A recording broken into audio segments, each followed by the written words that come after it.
Do you want to exceed your client's expectations and create some kick-ass video content? Well, in this video, I'm going to share a couple of tips on the things that you need to consider during the pre-production process. Everything that leads up before you hit that record button, so stick around.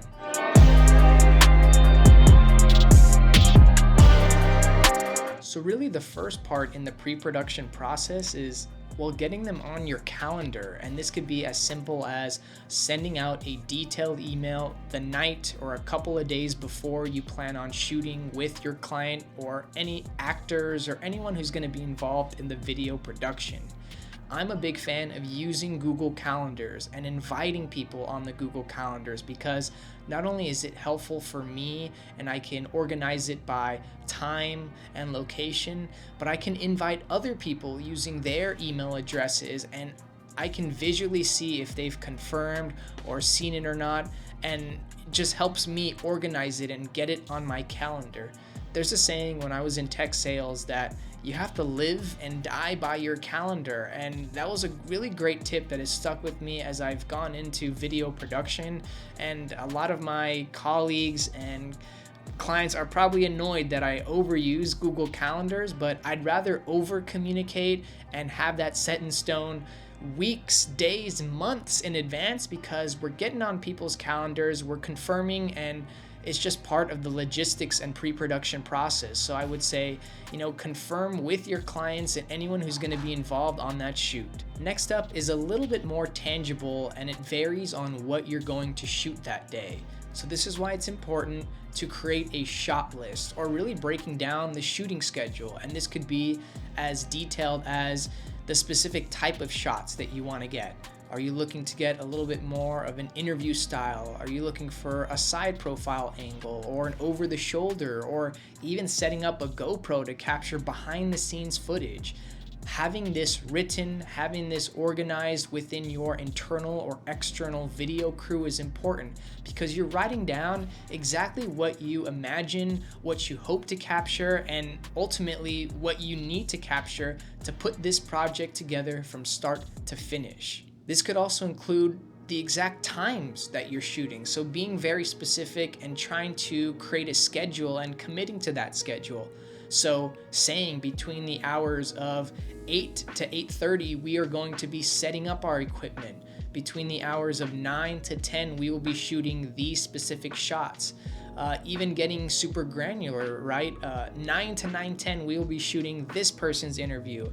And then 9:20 to 9:30, we'll be doing the next person's interview. And this is helpful not only for your crew internally, but again, giving people a heads up as to what they should expect can really maximize the time that you spend shooting. And most importantly, people appreciate the heads up.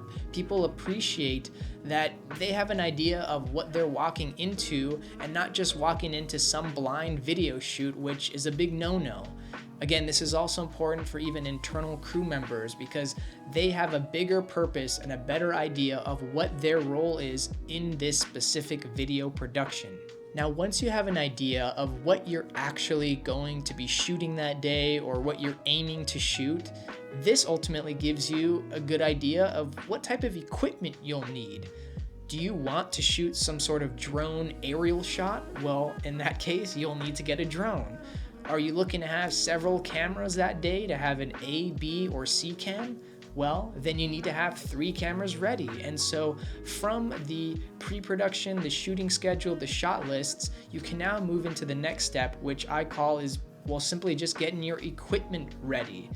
And that could ultimately just be you writing down a checklist and committing to that checklist and making sure that you have all of your equipment ready to go, so that when you're leaving to your video clients or on location, that you're not suddenly at that very moment starting to get your equipment ready. You do that either the night before or even the morning of, and wake up early and get that ready. Now, this could also include charging batteries. Right now, I'm shooting on a Canon camera, and of course, my wonderful lavalier microphones.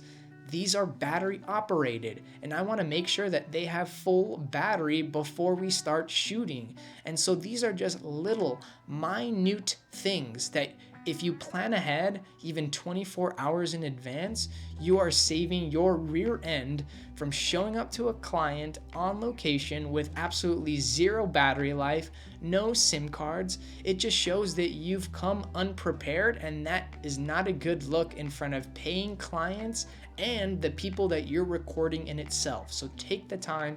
It does matter. Don't be lazy. And ultimately, you have to do it either way. You might as well get it over with the night before and have all of your equipment ready to go in your car so that you just have to wake up, eat your breakfast, and leave. Now, the next one kind of varies on person to person, but I think this is probably really important, and this comes down to, again, just very basic things.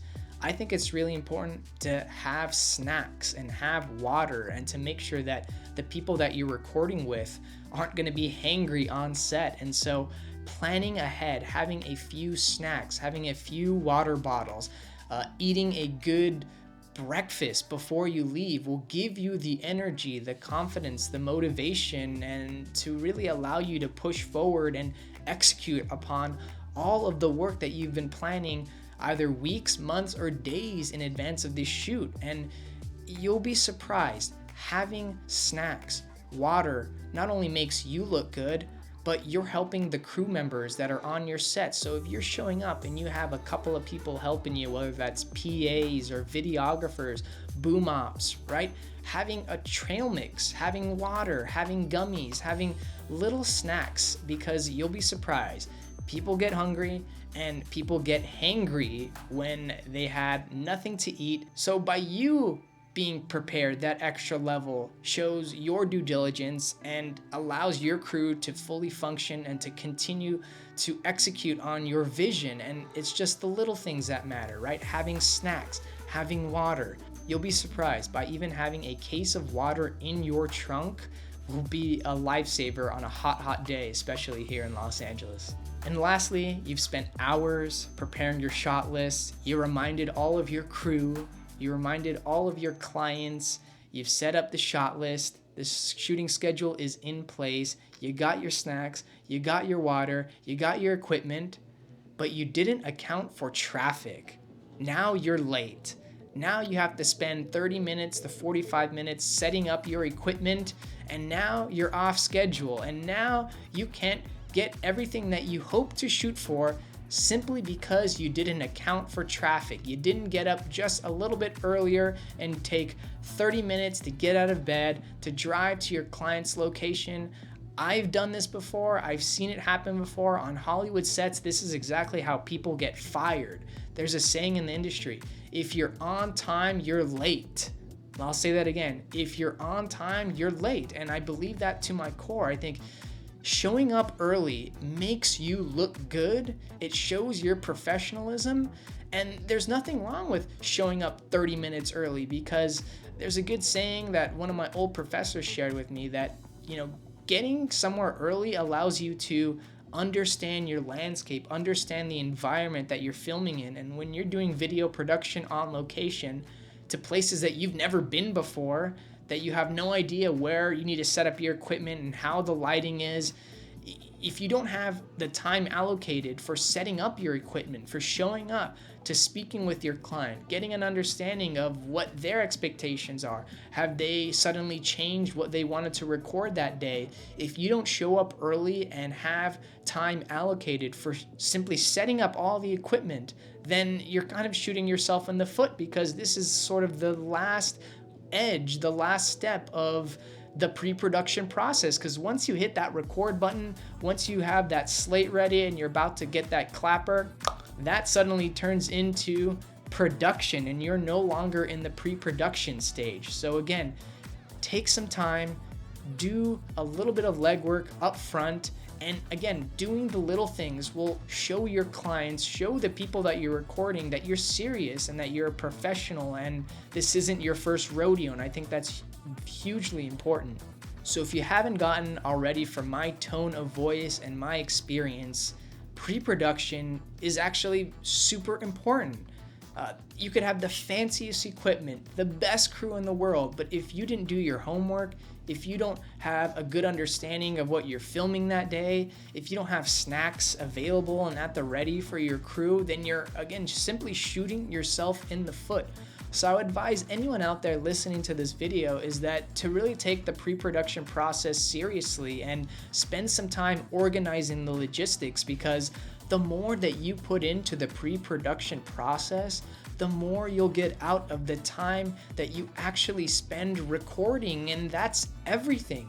When you're in the video content business, you are judged based off of your video assets, and when you have time to allocate for last minute changes or last minute errors, or you have time to really experiment with the lighting, with all of these variables that come into play when you're producing video content, it gives you more of an advantage. It gives you more of a leverage when it comes to the content that you produce. So please learn from my experience, learn from the experiences of others, and really take the time to put some energy and effort into planning and organizing, which I'm still learning and trying to get better at myself, because I'm doing a lot of different things. But if I leave that to the back burner, if I leave that and not prioritize that, then again, I'm shooting myself in the foot.